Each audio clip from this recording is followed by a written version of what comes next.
Pada kesempatan kali ini, kita akan membahas 3 narapidana yang kabur dari penjara Alcatraz, Amerika Serikat. Seperti apa? Tetap di History Zero Nine.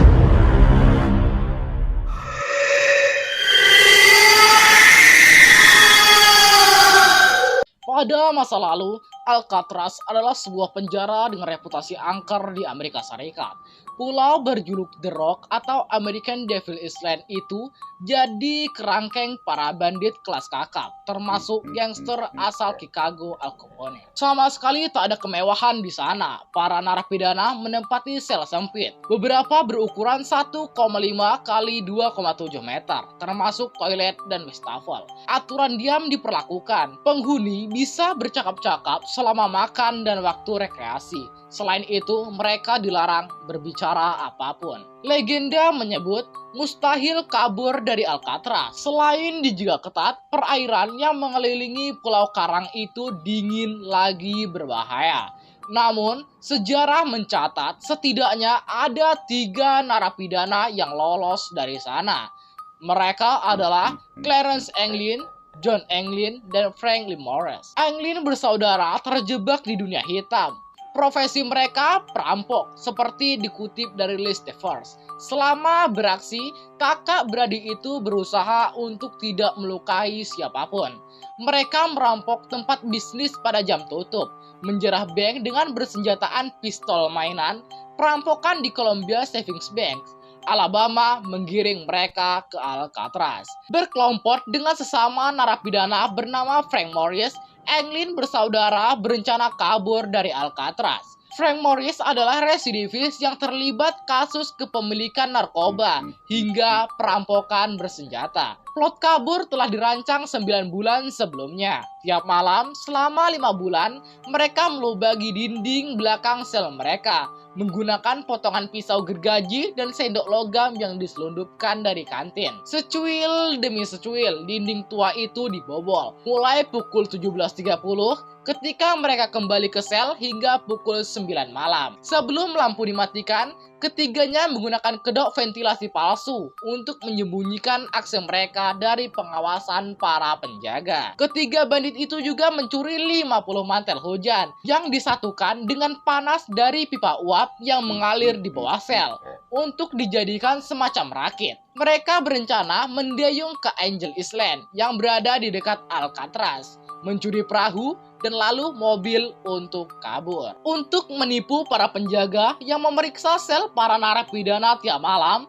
komplotan itu membuat kepala palsu berbahan sabun, kertas toilet, dan campuran semen yang kemudian dicat dan ditempeli rambut yang diambil dari tukang cukur di Alcatraz. Pada 11 Juni 1962 malam, ketiganya merangkak lewat terowongan sempit di bagian belakang sel mereka, mengumpulkan potongan rakit, membawanya ke atas, memanjat tembok, lalu masuk ke teluk. Ketika para penjaga menemukan boneka samaran di bawah selimut para narapidana yang kabur, mereka mengira ketiganya tak mungkin selamat. Suhu air di sekeliling Alcatraz skala itu 12 derajat Celcius dengan kecepatan gelombang 13 km per jam. Potongan rakit mereka ditemukan di teluk. Sementara tak ada perahu atau mobil yang dilaporkan dicuri. Mungkin ketiganya tenggelam. Yang jelas mereka raib tanpa jejak. Nasib ketiga narapidana yang kabur dari Alcatraz terus jadi misteri. Meski tak diketahui keberadaannya usai kabur dari Alcatraz, John Anglin, Clarence Anglin, dan Frank Morris dinyatakan sebagai buron. Pada tahun 2013 muncul sebuah surat yang ditunjukkan untuk kepolisian San Francisco. Penulisnya mengaku sebagai John Anglin. Nama saya John Anglin. Saya melarikan diri dari Alcatraz pada Juni 1962 bersama saudaraku Clarence dan Frank Morris. Demikian kutipan surat tersebut. Ya, kami berhasil kabur pada malam itu, tapi nyaris gagal. John Anglin mengaku berusia 83 tahun saat menulis surat itu. Ia sedang sakit kanker. Sementara, kata dia, Clarence Anglin meninggal pada 2008 dan Morris tutup usia pada tahun 2005. Penulis surat tersebut mencoba membuat kesepakatan dengan aparat. Jika Anda mengumumkan di televisi bahwa saya bakal dijanjikan untuk masuk penjara tidak lebih dari 1 tahun dan mendapatkan perawatan medis, saya akan kembali menulis surat dan memberitahukan di mana saya berada. Demikian dikutip dari BBC News. Of Marshal Service yang bertanggung jawab atas kasus tersebut sejak 1978 menyerahkan surat itu ke laboratorium FBI untuk dilakukan analisis tulisan tangan secara forensik. Sampel tulisan tangan dari ketiga pelarian, John Anglin, Clarence Anglin, dan Frank Morris dibandingkan dengan surat anonim.